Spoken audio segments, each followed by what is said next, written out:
I think a lot of people could hear my story and say, yeah, me too. We used to have hopes and dreams for our lives, but then again, something happened or someone told us, or we began to tell ourselves that those hopes and dreams, they were just never going to happen. Maybe for other people, but not for people like us. No, it's too late for us. This is my life. I'm trapped in a life I was never meant to live, and I'm a person I was never meant to be, and I don't know how to change it.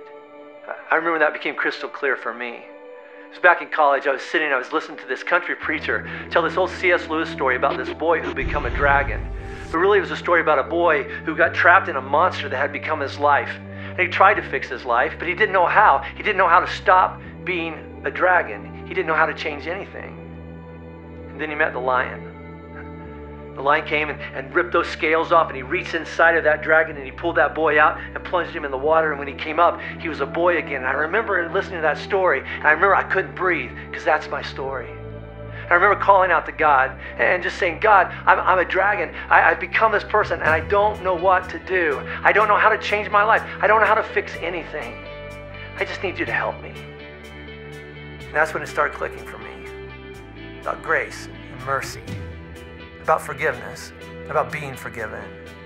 About second chances. About 1,000th chances. About allowing God to do for me what only God can do. To use C.S. Lewis's words, Jesus undragoned my life.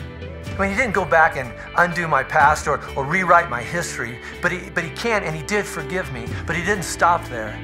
He reached into my mess and he began to change me. He said, I found you there. He began to teach me, this is what it means to have purpose. This is what it means to have meaning. This is who I created you to be.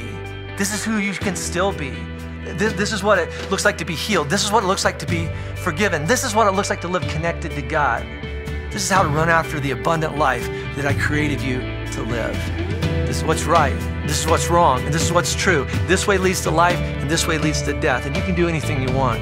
But I'm just saying, come follow me. See, Jesus undragoned my life. He took all those old tapes and voices in my head, all those definitions that had defined my life, and he gave me new words, new definitions, better ones. No more failure, no more disappointment, no more shame, no more fear, no more hopeless depression. He replaced those old words with better ones, words like grace and forgiveness and hope and second chances and peace, new identity, new creation. Jesus reached into the mess of my life and he changed, and he's still changing my life. That's what this is all about. Living the life I was created to live, being the person I was created to be. See, that's what you get with Jesus. No more condemnation, no more dragons.